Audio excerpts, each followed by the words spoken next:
Bismillahirrahmanirrahim. Assalamualaikum warahmatullahi wabarakatuh. Waalaikumsalam warahmatullahi wabarakatuh. Alhamdulillahirabbil alamin. Wa bihi nasta'inu ala umuri dunya waddin. Wassalatu wassalamu ala asyrafil anbiya'i wal mursalin nabiyina Muhammadin wa ala alihi wa sahbihi ajma'in.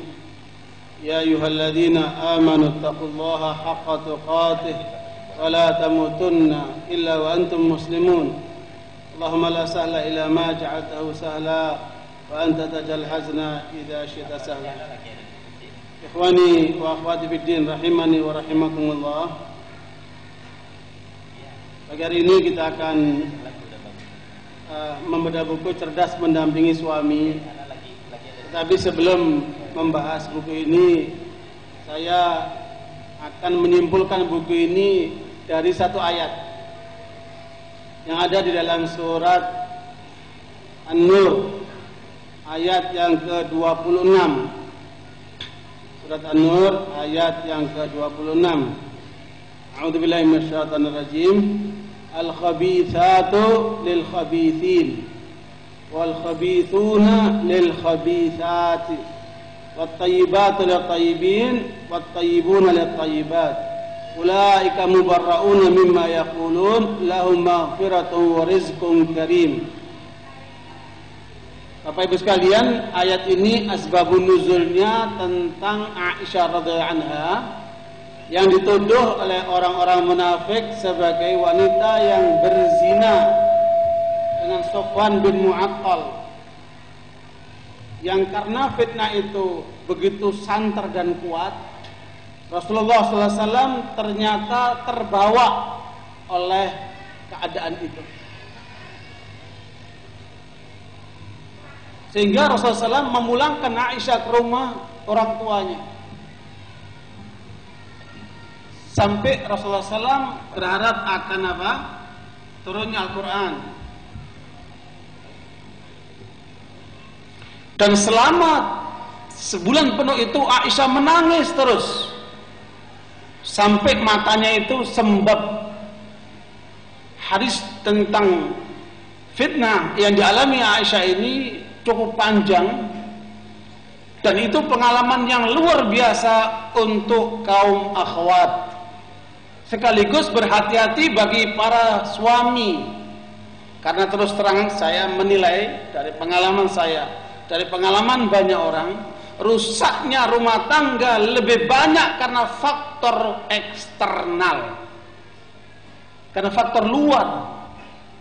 Adanya campur tangan baik lewat keluarga, lewat teman, lewat yang lainnya, merusak tatanan rumah tangga kita. Ini yang harus kita bentengin. Sehingga karenanya Rasulullah SAW terpengaruh. Dan ternyata sumber berita kebohongan itu, fitnah itu berasal dari sepupu Aisyah sendiri, namanya Mastah. Yang lebih berat lagi, terpukul Abu Bakar sebagai bapaknya Aisyah, bahwa Mastah ini yang ngasih nafkah hariannya adalah Abu Bakar sendiri radhiyallahu anhu. Kan luar biasa itu. Ujian yang luar biasa timbul dari orang yang dekat dengan beliau radhiyallahu anhu. Dan yang dituju adalah sepupunya sendiri, anak dari Abu Bakar, pamannya itu. Dan yang terfitnah bukan sebatas Aisyah, tetapi Rasulullah SAW untuk mencederai keluarganya. Inilah gerakan kemunafikan. Dan itu jangan kemudian sesuatu yang dianggap berjalan begitu saja. Itu ada rencana yang sangat rapi, termasuk merusak rumah tangga para dai.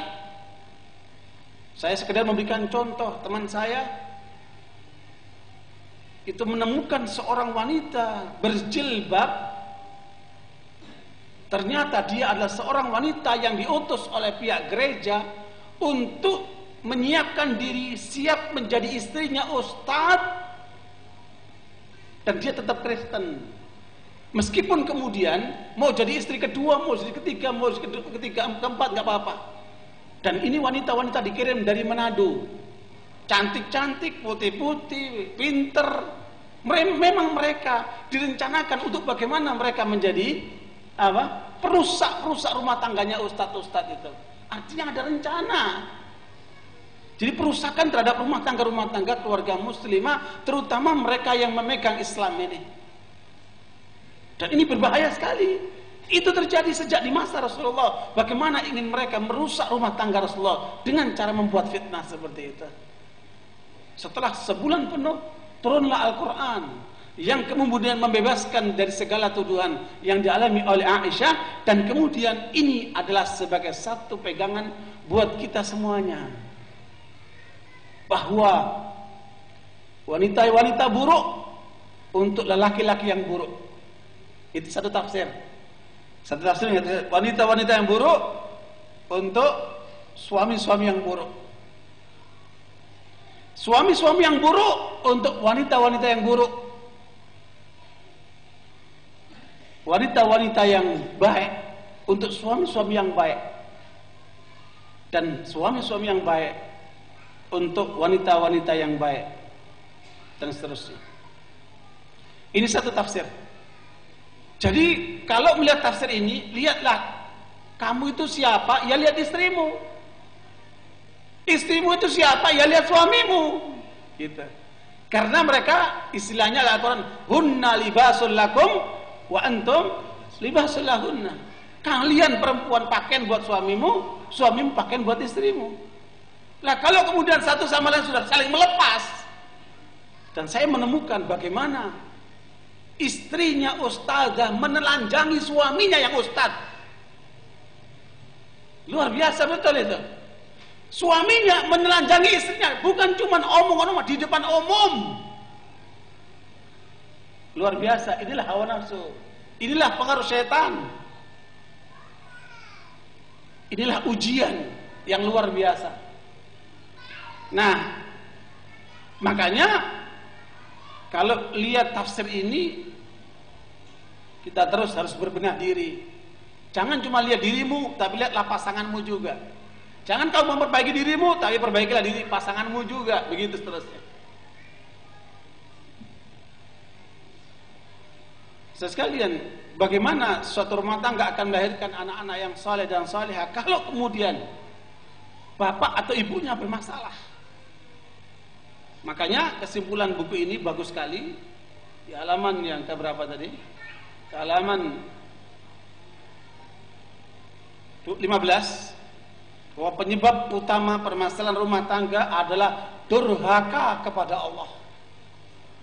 Ini yang harus kita tutup pintu ini. Jangan ada kedurhakaan dalam rumah tangga kita. Satu. Yang kedua, tafsir yang kedua, bahwa kata-kata yang buruk hanya keluar dari perempuan yang buruk. Kata-kata yang buruk hanya keluar daripada suami yang buruk. Kata-kata yang baik hanya keluar daripada istri yang salihah. Dan kata-kata yang baik hanya keluar daripada suami yang saleh. Makanya kalau mau mengukur seorang istri itu saleh atau tidak, rekam aja. Ngomongnya itu direkam aja itu. Kalau mau lihat suami itu baik tidaknya mulutnya itu, ya rekam aja. Baiknya dia. Subhanallah.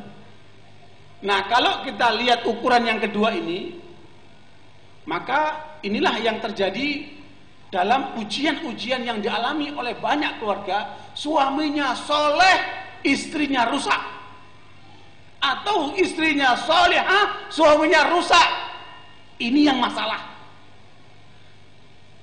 Barangkali untuk ini memang butuh kecerdasan. Bagaimana merancang sesuai dengan apa yang di buku ini merancang, bahwa kemudian suami yang bejat itu dirubah oleh istri yang solehah menjadi apa?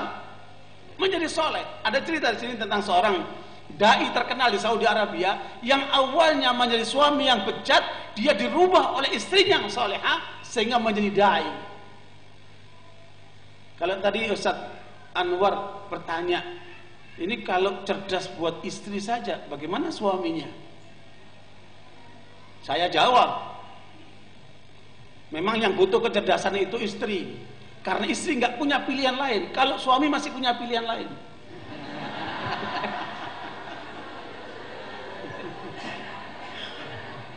Makanya istri-istri itu harus cerdas betul.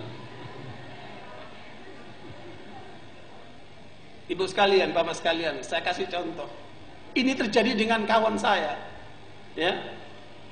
Saya nggak usah sebutkan namanya.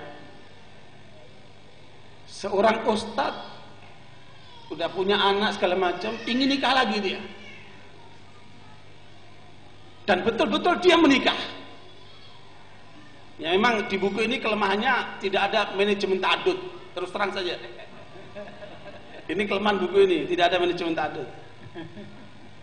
Tetapi ini sekedar untuk gambaran betapa peranan seorang istri. Atau juga karena pengaruh lelakinya juga beda-beda. Karena lelaki itu yang pribadinya itu kayak gunung atau kayak besi tegar. Ada yang lunak, ada beda-beda juga ya. Makanya tabiat lelaki harus dipahami, suami harus memahami juga tabiat istri. Dan menurut ilmu apapun, profesor-profesor itu yang ahli tentang manusia, itu mereka menyebutkan manusia yang paling aneh dan paling tidak tetap pribadinya adalah perempuan, sehingga sulit untuk diterka. Begitu kan mereka bilang. Ya. Karena itu terus berubah. Makanya Al-Quran menyebutkan tipu daya setan lemah. Tipu daya perempuan? Tipu daya perempuan apa? Nah, bukan cuma besar dahsyat katanya. Bukan saya ngomong ya. Bapak Ibu sekalian, teman saya ini menikah. Dan dari orang tuanya tuh perempuan udah diambil, dikontrakkan di satu rumah. Kemudian dia ini belum ada hubungan apa-apa.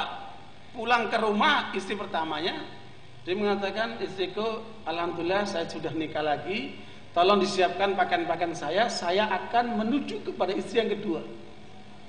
Coba kalau itu terjadi dengan ibu, apa yang terjadi? Petir,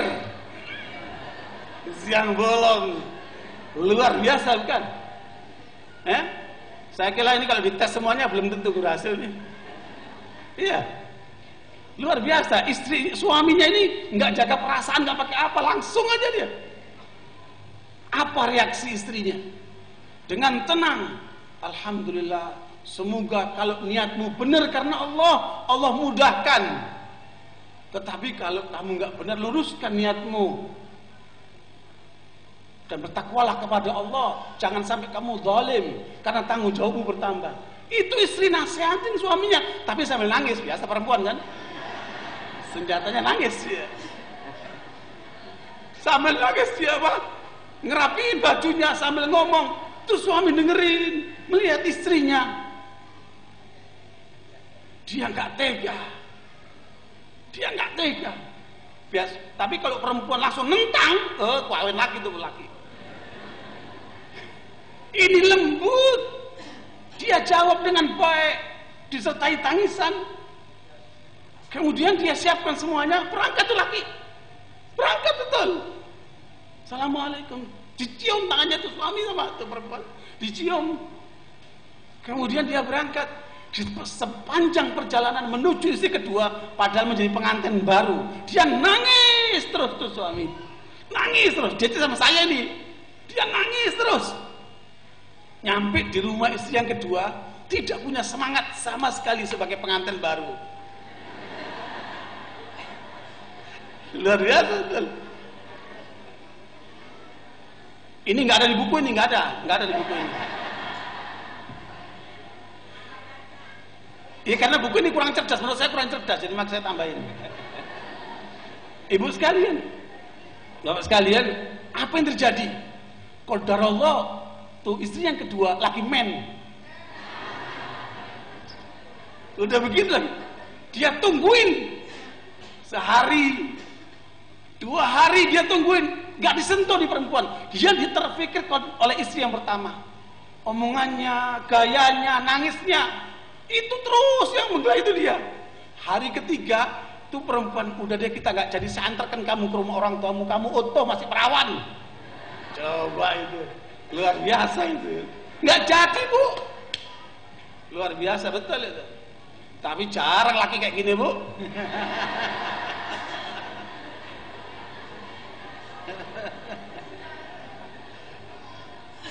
Walhasil Bapak sekalian, jadi saya kira memang yang perlu kecerdasan itu ibu-ibu.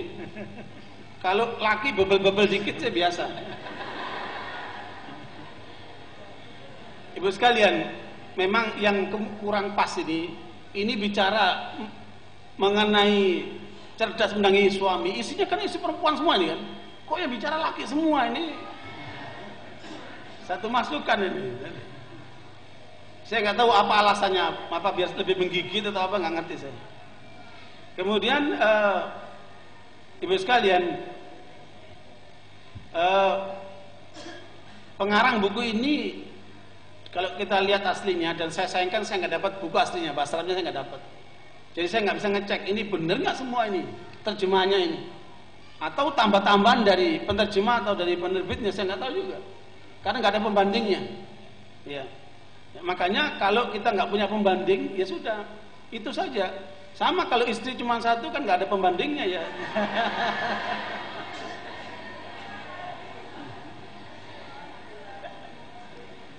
Bapak Ibu sekalian, di sini disebut asli judulnya As'adu Zaujatin fil Alam. Judul aslinya itu adalah istri yang paling bahagia di dunia. Ya, istri yang paling bahagia di dunia. Kemudian dirubah cerdas mendampingi suami. Jelas ini bukan apa? Ini kerjaan daripada penerbitnya atau penerjemahnya, saya nggak tahu. Nah, artinya judulnya beda dengan aslinya. Kemudian penulisnya itu Nasir Asy-Syafi'i. Oleh penerbitnya itu tambah Syekh. Ya, tambah Syekh. Nah, istilah Syekh ini itu di kalangan bangsa Arab, ya, di Timur Tengah lah pada umumnya, itu diungkapkan untuk seorang ulama atau seorang yang berilmu lah, dikatakan Syekh gitu. Tapi ini nggak tepat, karena saya lihat Nasir Asy-Syafi'i ini di beberapa bukunya nggak bener nih orang.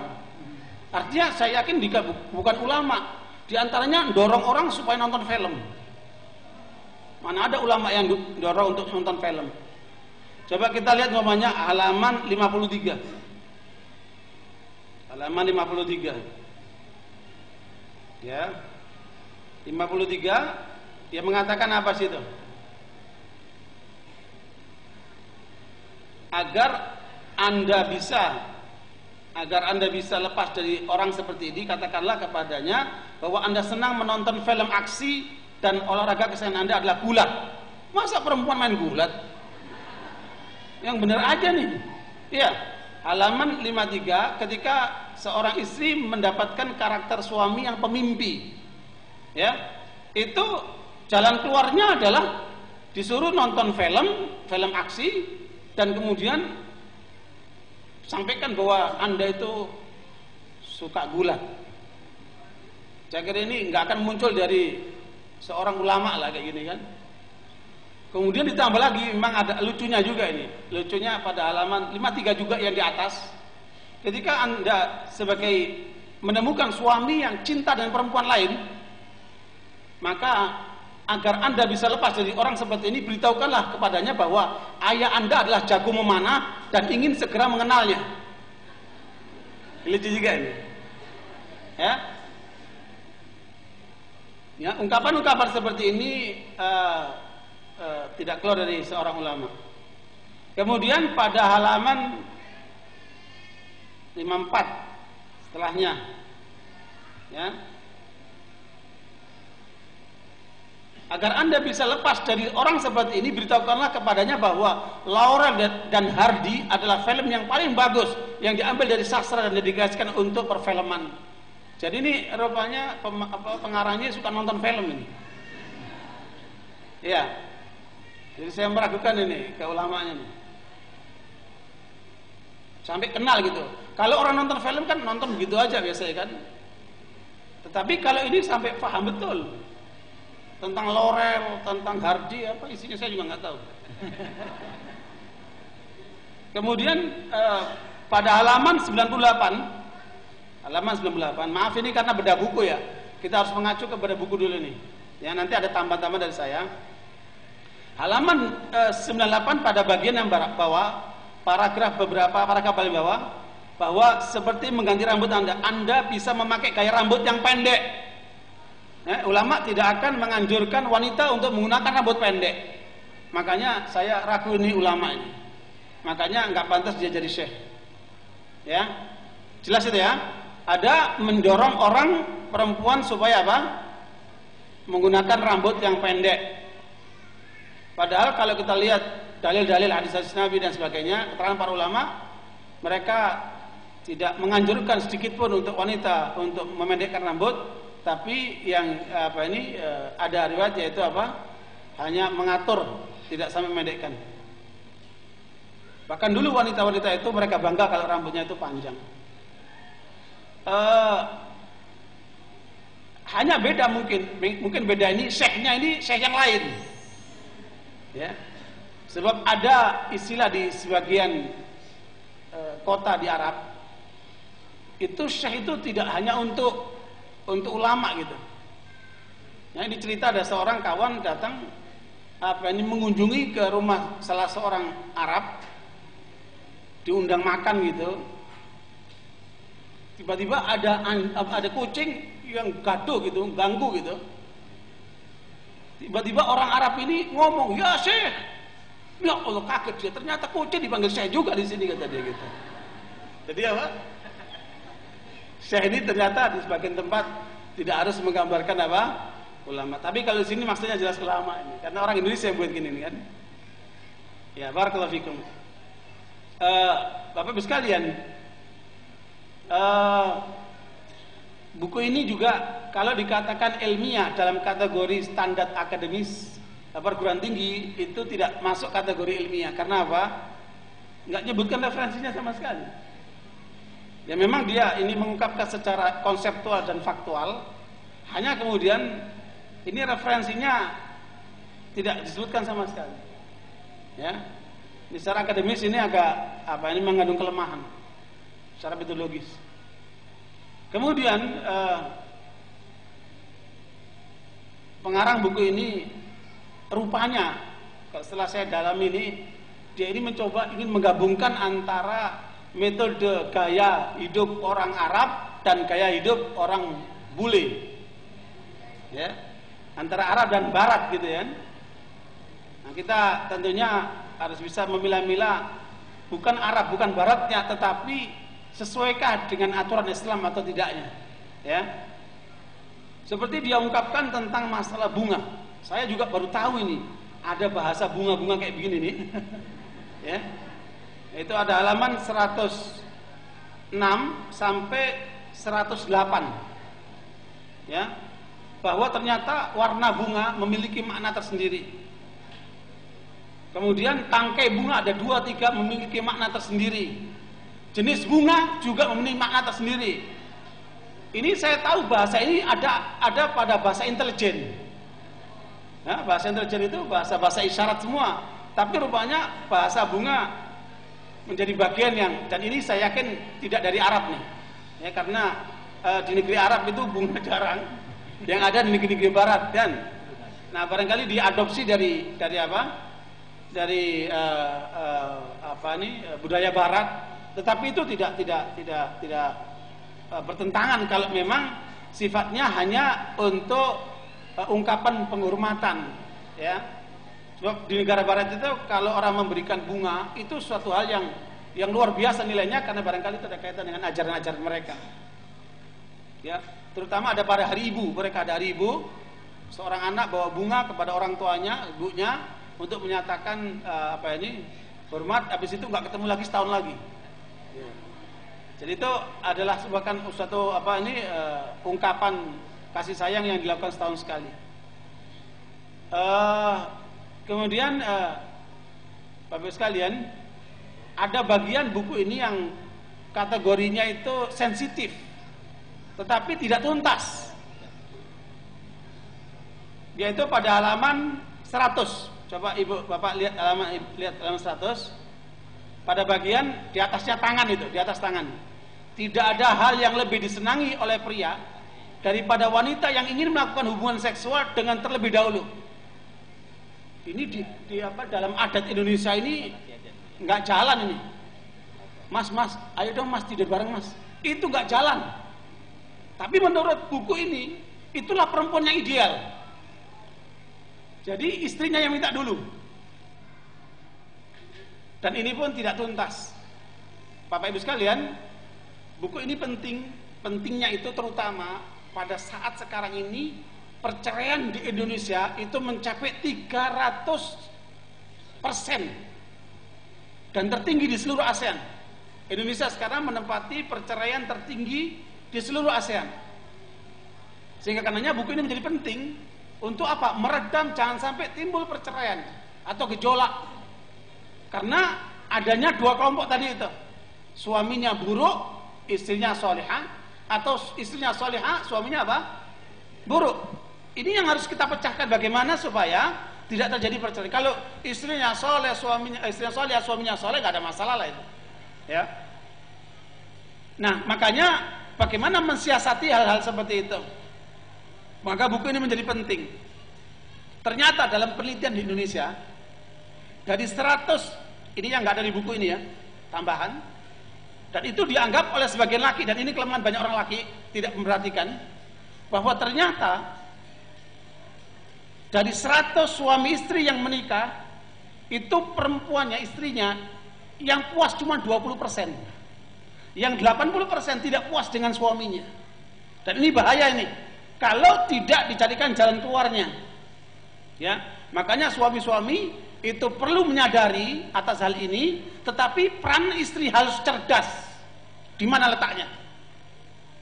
Ya, jadi kalau ada 100 suami istri yang berhasil dipuaskan oleh suaminya dalam urusan ini rancang maaf ini, itu cuma 20%, 20 orang saja.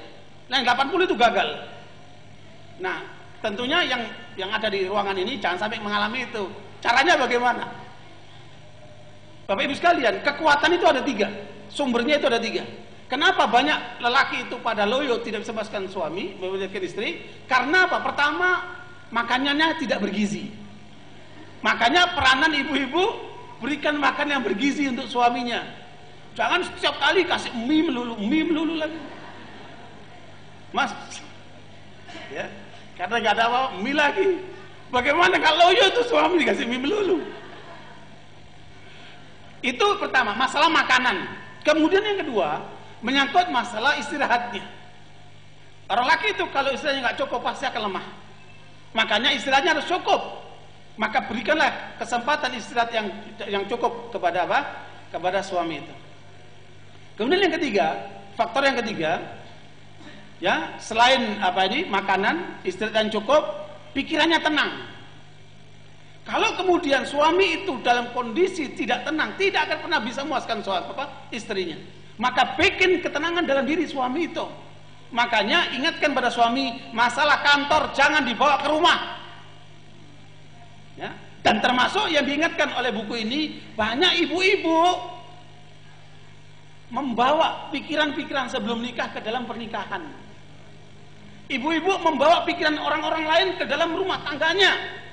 Ini yang banyak menjadi masalah. Makanya Rasulullah SAW menegur ketika kemudian dia bertanya, Rasulullah bertanya SAW, ada nggak sih seorang istri menceritakan tentang hubungannya dengan suaminya kepada orang lain, atau seorang suami menceritakan hubungan dengan istrinya kepada orang lain? Kata sahabat waktu itu termasuk Asma.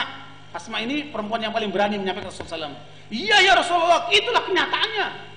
Maka Rasulullah mengatakan jangan lakukan itu.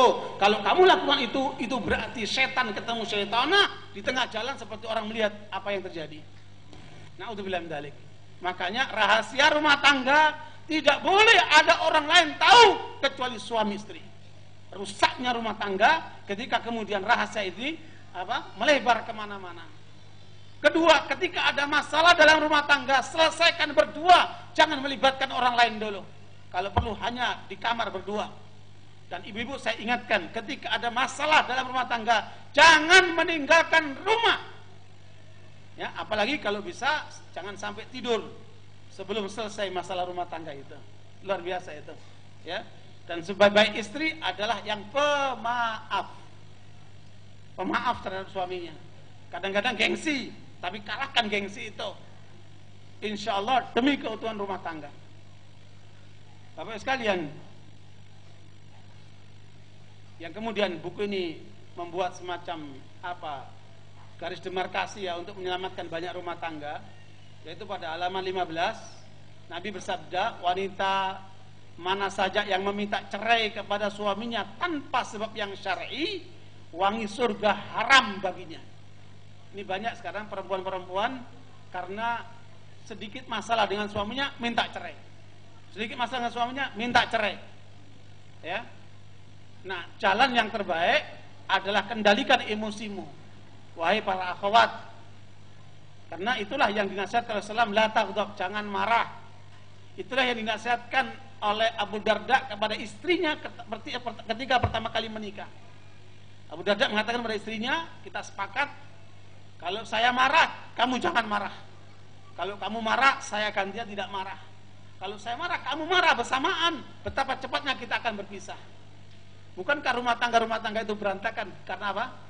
Masalah kemarahan yang tidak terkendali, dan itulah kenyataan yang paling banyak. Makanya akhwati barakallahu fikum, ini yang harus kemudian diperhatikan. Saya lihat buku ini padat materi, saking padatnya sampai sulit disimpulkan. Banyak banget gitu loh. Ya, makanya kalau nggak cerdas-cerdas banget nggak bisa nyimpulkan buku ini. Ya. Nah, cuma di penutupnya memang ada ungkapan yang bagus sekali. Jika istri itu menggunakan kecerdasan, ditambah dengan kesabaran, ditambah dengan usaha kerasnya di tempat yang tepat, maka pasti ia akan menciptakan banyak keajaiban. Ada 3. Apa? Tadi apa? Cerdas, sabar, dan kerja keras untuk bisa membawa rumah tangga kepada mahligai yang yang diidamkan, yang ideal. Ya, sehingga karenanya itulah yang akan melahirkan rumah tangga yang bagus. Bapak sekalian, sebenarnya banyak hal yang perlu ditambah dalam buku ini. Kalau dikatakan cerdas, ini sebenarnya cerdas itu ada 3 macam. Ada cerdas intelektual, dan ini yang kayaknya ditekankan oleh buku ini, cerdas berpikir intelektual. Yang kedua cerdas emosional, yang ini agak kurang, ini yang harus ibu-ibu kuatkan, emosinya harus dikendalikan, karena terus terang saja porsi emosi ibu dibanding dengan akalnya lebih kuat emosinya. Makanya kalau perempuan itu akalnya lebih dominan dari emosinya, dia lebih hebat dari laki-laki.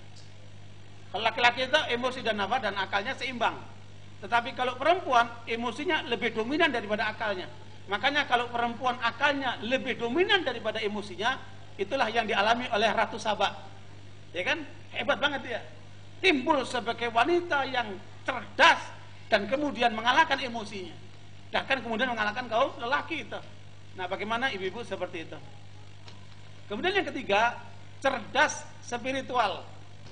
Nah, ini yang kurang diungkapkan di sini. Saya akan menambah. Untuk ibu-ibu cerdas spiritual ada 10 konsepnya. Sekarang atau nanti yang akan datang, terserah. Lanjut ya insyaallah. Baik. Nah, untuk tambahan saya supaya ibu-ibu cerdas secara intelektual, itu konsepnya di mana? Rasulullah SAW meletakkan ada pada kalbu. Ya. Nabi mengatakan, inna fil jasadi mudghah, idza salaha salahal jasadu kulluh, wa idza fasada al jasadu kulluh. Ala wahyal qalb. Ya.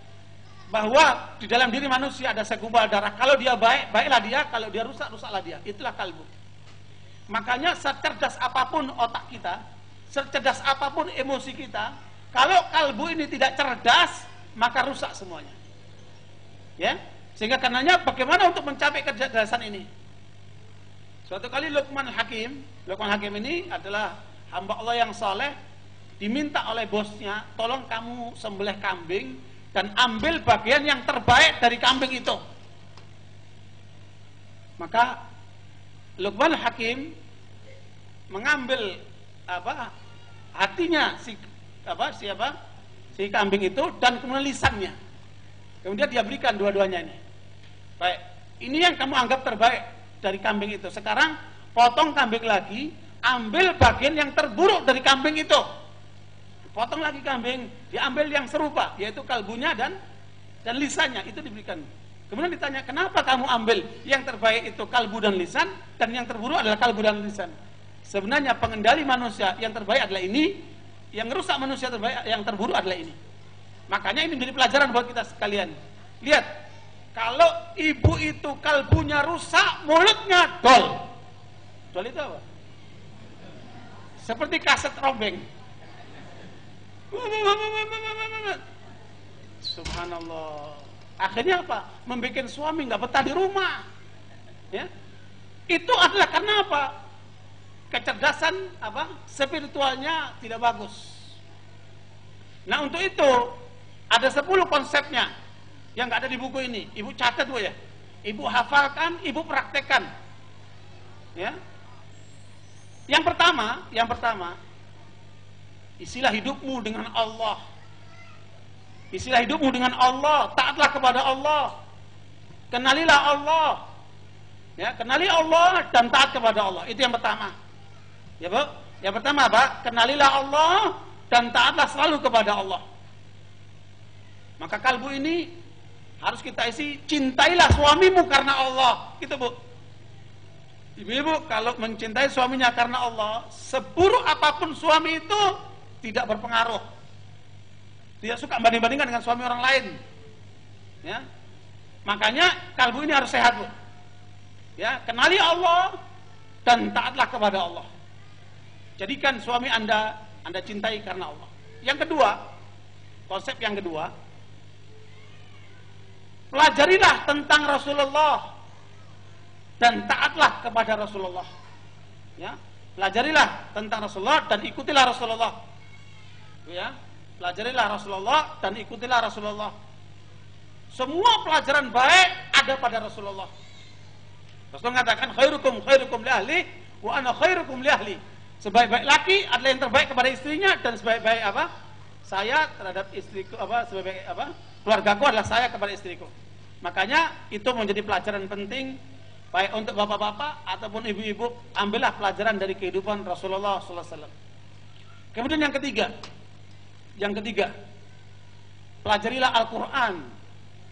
Sibukkan dirimu dengan Al-Quran, karena itu adalah surat-surat cinta dari Allah kepada Anda. Ya, pelajarilah apa? Al-Quran. Sibukkan diri Anda dengan Al-Quran. Tetapi jangan berarti kemudian menyepelekan suaminya, bahwa kesibukan Anda kepada Al-Quran akan menjadikan Anda banyak mengambil pelajaran dari Al-Quran untuk Anda berikan kepada suami Anda itu. Kemudian yang keempat, setiap nikmat yang Allah berikan kepada Anda, tunaikan rasa syukur. Ya, setiap nikmat yang Anda peroleh dari apa? Dari nikmat Allah itu, syukurilah. Ya, ucapkan rasa syukur. Terimalah keadaan itu dengan rasa syukur atas apa yang Anda peroleh dari nikmat itu. Ada seorang perempuan cantik, dapat laki pendek, pesek, hitam, keriting, lengkap udah. Temen-temennya ngomong, mbak, kok sampean mau sampai laki kayak gitu? Memang nggak ada laki lain gitu. Kan sampean cantik. Kata perempuan ini, kalau ngomong jangan sembarangan. Biar suamiku itu kayak gitu. Dia itu orang soleh. Karena dia orang soleh, Allah hadiahkan dia dengan saya. Tapi kalau saya itu selebor, makanya Allah hukum saya dengan laki kayak gitu.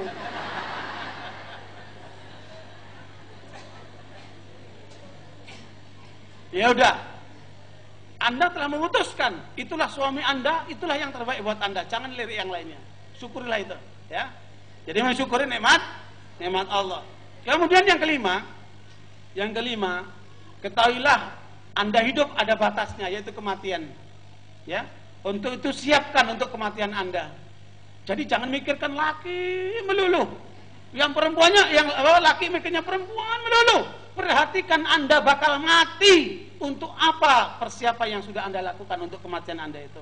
Bagaimana untuk mendapatkan husnul khotimah? Makanya Rasulullah SAW ngasih motivasi kan? Motivasinya apa? Kata Rasulullah, lelaki di surga banyak, tapi perempuan di surga tidak banyak. Dan di antara perempuan itu di surga, sementara mereka masih berada di rumah tangga mereka. Siapa mereka ya Rasulullah? maka saya mengatakan al-wadud, al-walud, al-aud. 3 sifat yang Rasul berikan. Wanita itu pecinta, ya. Pecinta itu apa? Bukan pecundang, pecinta. Jadi lihat suaminya itu selalu timbul rasa cinta. Karena dia tahu ini adalah lahan menuju surga. Ya. Itu dia jadikan suami itu lahan menuju surga. Dia cintai suaminya. Yang kedua, dia siap untuk melahirkan dari suaminya. Kalaupun melahirkan itu sakit, tapi habis sakit minta lagi. Itulah ibu-ibu kan. Nah, kemudian yang ketiga, al-aud. Sebelum tidur, tuh istri mengatakan kepada suaminya, wahai suamiku, aku telah berusaha untuk melakukan yang terbaik pada hari ini untukmu. Tetapi mungkin saja ada kelemahan pada diri saya. Inilah tanganku di atas tanganmu. Aku tidak akan bisa tidur sebelum engkau meridhoiku. Inilah yang akan menjadi penduduk surga, kata Rasulullah SAW. Nah, bagaimana kita bisa mencapai istri yang kayak gini? Makanya apa? Ingat apa? Mati. Baik, itu yang berapa tadi? Kelima. Yang keenam, sadari di balik hidup ini ada surga yang ibu-ibu harus kejar itu.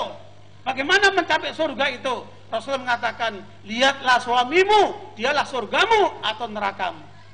Makanya kalau disuruh milih, mau jadi laki atau perempuan, terus terang saya ingin milih jadi perempuan. Kalau suruh milih, tapi udah terpaksa begini keadaannya mau apa? Ya, kenapa? Kata Nabi, idza shalatil mar'atu khamsaha wa shamat syahraha wa ata'at zawjaha faltadkhulil jannata min ayyi babin sya'at. Kalau perempuan itu salat 5 waktunya benar, puasa Ramadannya benar, taat suaminya, maka silakan dia milih masuk surga dari pintu mana saja yang dia kehendaki. Gampang betul. Tetapi yang paling sulit yang mana? Yang ketiga. Ya kan? Luar biasa itu. Makanya kata Nabi, perempuan yang paling banyak di mana, Bu? Bukan ngomong, saya ngomong ya. Bu, ini yang keberapa tadi? Yang keenam. Nah, yang ketujuh yang harus dihindari, neraka itu, Bu. Ingat, di sana ada neraka yang menghukum ketika kita melakukan suatu kesalahan, melanggar ketentuan Allah SWT. Makanya kata Nabi, perempuan yang paling banyak itu di neraka. Ditanya, kenapa ya Rasulullah? Rasul menjawab, kufranul ashir. Kenapa wanita itu sampai neraka? Karena kufranul ashir. Makna kufranul ashir apa? Nah, siapa yang tahu? Kalau yang tahu dikasih buku deh. Ada buku nggak panitia itu? Hah? Apa makna kufranul ashir? Tidak, bukan hanya bersyukur, tidak menghargai suaminya. Kalau suaminya itu berbuat baik 1 tahun penuh, sekali suami berbuat salah, apa kata perempuan itu? Kamu tidak pernah berbuat baik sama sekali. Kamu tidak sayang sama saya. Kamu tidak cinta sama saya. Hilang semua kebaikannya. Ini tabiat perempuan kayak gitu kebanyakan ya. Mudah-mudahan ibu-ibu yang sini nggak seperti itu, Bu ya. Yang kedua, Bu, ketujuh, hati-hati itu, Bu. Yang tadi maksudnya, yaitu tadi ada apa? Neraka. Yang kedelapan, hati-hati terhadap godaan setan. Setan ini bisa manusia, bisa apa? Bisa jin. Kalau jin nggak kelihatan, a'udzubillahi minasyaitonir hilang. Tapi kalau manusia, a'udzubillahi minasyaiton, goda kita terus, datang ke kita terus. Ini yang berbahaya itu. Makanya ibu sekalian, apa? Hati-hati terhadap godaan setan. Makanya perhatikan, apabila ibu merasakan dalam rumah tangga ibu, dalam 1 hari ada keributan, itu ada setan.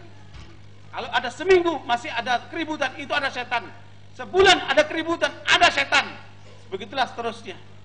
Saya kasih contoh ibu sekalian, satu contoh yang luar biasa. Saya berharap kita bisa damai, coba dipraktekkan. Suami istri, seminggu ini kita damai, tidak ada keributan, aman. Sekarang kita tingkatkan sebulan, tidak ada, setahun. Wah, luar biasa itu. Kalau setahun tidak ada keributan, itu hebat. Berarti ibu bapak sudah bisa mampu menundukkan pengaruh setan. Terjadi dengan siapa? Shuraih Al-Qadhi, seorang hakim agung, ulama besar di kalangan tabi'in, yang kemudian dia ketemu dengan Imam Syafi'i temannya. Terus karena ini terkenal hakim yang adil, Imam Syafi'i bertanya, wahai Shuraih, bagaimana dengan rumah tanggamu? Begini, saya sejak menikah sampai sekarang sudah 20 tahun. Sekalipun kita tidak pernah berantem, sekalipun kita tidak pernah ribut. Kagetlah Imam Syafi'i. Mana ada rumah tangga kena ribut? 20 tahun kami menikah, dari awal pernikahan sampai sekarang kami tidak pernah ribut. Saya mau tanya, ibu-ibu perlu tahu nggak hal yang seperti ini? Konsepnya apa coba? Menutup semua pintu godaan setan. Apa yang terjadi, Bu? Kata Syurah Al-Qadi, pertama kali saya menikah, masuk kamar dengan istriku, aku sholat 2 rakaat bersyukur kepada Allah karena aku telah dikaruniai seorang istri yang dengan itu sempurnalah agamaku. Ya, sholat sunnah 2 rakaat. Ternyata aku salam, istriku pun sudah sholat di belakangku. Ketika selesai sholat, aku ingin menjamah istriku, tetapi istriku mengatakan sebentar, kata istriku. Saya pun terdiam. Kira-kira ada apa? Ternyata dia mengkhutbahi saya. Istrinya mengkhutbahi suaminya. Apa khutbahnya? Alhamdulillah, alhamdulillah, wassalatu wassalamu ala. Kayak ceramah. Terus istri itu mengatakan begini, engkau bagiku adalah orang asing. Saya tidak mengenal tabiatmu, saya tidak pernah kenal kamu, saya tidak pernah bagaimana rumah tangga keluargamu, saya tidak pernah tahu. Tetapi tolong beritahu sama saya, apa yang kamu sukai dan apa yang tidak kamu sukai.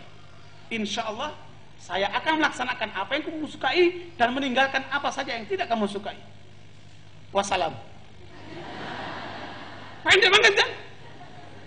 Kata Imam Syurah Al-Qadi, innal hamdalillah wassalatu wassalamu ala rasulillah ba'd. Yang saya sukai begini, yang saya tidak sukai begini. Wassalam. Apa yang terjadi, Bu, Bapak Ibu sekalian? Sejak itu tidak ada yang aku sukai kecuali dia kerjakan, tidak ada yang tidak aku sukai kecuali dia tinggalkan. Artinya tidak ada jalan untuk ribut. Benar enggak? Tidak ada jalan untuk ribut. Sejak itu dan sampai sekarang sudah 20 tahun kami tidak pernah ribut. Luar biasa. Berarti apa? Mereka sudah mampu menundukkan pengaruh setan dalam rumah tangganya. Coba kita praktekkan itu. Tolong dong bikinin teh. Suaminya sukanya teh yang panas, diberikannya teh yang dingin. Dia marah. Ya, begitulah seterusnya. Jangan berbuat sesuatu yang tidak disukai oleh suaminya. Gitu. Udah, Bu, ya? Baik, barakallahu fikum. Itu yang berapa? Ke-8. Yang ke-9. Ambil pelajaran dari orang-orang yang meninggal. Ambil pelajaran dari orang-orang yang meninggal. Karena setiap orang yang meninggalkan apa? Meninggalkan jejak, meninggalkan informasi, meninggalkan apa? Pelajaran. Ambil pelajaran dari orang meninggal. Jangan lupa dengan kejadian-kejadian seperti itu. Makanya ibu-ibu yang suka mengurus jenazah itu akan tahu ini jenazah orang salihah atau tidak. Ya. Makanya Imam Ahmad mengatakan, nanti kalau kamu wahai ahlu bid'ah mempertahankan kebidahan kalian, perjanjian kita sama kalian ketika meninggal. Ya, makanya jangan dipuji orang masih hidup. Oh, suamiku begini, istriku begini. Tidak, nggak perlu. Karena mereka masih hidup. Kalau sudah meninggal, nah baru itu dipuji. Tapi kalau laki udah meninggal istrinya, bukan dipuji malah cari perempuan lain dia. Tapi hebat tadi, ini cerita di sini ini Mr. Ford. Ya, di halaman 224. Mr. Ford ini penemu pertama mobil Ford itu. Ketika sudah berhasil ditanya, apa keinginan kamu? Keinginanku kalau bisa istriku hidup kembali mendampingiku. Wah, itu hebat banget tuh. Ya kan? Jarang lagi kayak gitu. Ya. Bapak Ibu sekalian, tapi itu mustahil kan? Untuk hidup lagi mustahil. Insya Allah ketemu di surga. Nah, karenanya tadi ambil pelajaran dari orang yang sudah meninggal. Kemudian yang ke-10. Yang ke-10 bahwa kemudian nasihat itu, sejak kamu bangun tidur, sadari bahwa kamu punya banyak kelemahan. Sibukkan diri dengan dirimu sendiri. Ya, sibukkan dengan dirimu sendiri sejak kamu bangun tidur sampai kamu kembali tidur. Sibukkan dengan aibmu, dengan kelemahanmu, dengan apa yang perlu kamu lakukan, sibukkan dengan dirimu sendiri. Ya, sampai kamu apa? Tidur lagi. Makanya semua kekurangan kelemahan kita evaluasi. Jangan melihat kelemahan orang terus. Itu istri nyarinya kelemahan suami terus. Terus suami cari kelemahan istri terus. Nah, ini yang nggak betul. Makanya insya Allah dengan 10 pegangan secara spiritual itu sebenarnya setiap muslim muslimah itu sibuk. Makanya tinggal bagaimana kemudian menyibukkan kita dengan suami kita itu dengan cara yang benar. Dan banyak hal lagi yang lainnya yang bisa diungkap dari buku ini. Yang jelas ada kelemahan, ada kelebihan pada buku ini, dan itulah karya manusia. Ya, tidak ada karya manusia yang sempurna sama sekali, tetapi inilah bagian-bagian yang bisa kita bedah pada pagi hari ini. Semoga apa yang kita bicarakan bermanfaat buat kita sekalian. Aku qouli hadza, astaghfirullahaladzim, sallallahu alaihi wasallam, Muhammad.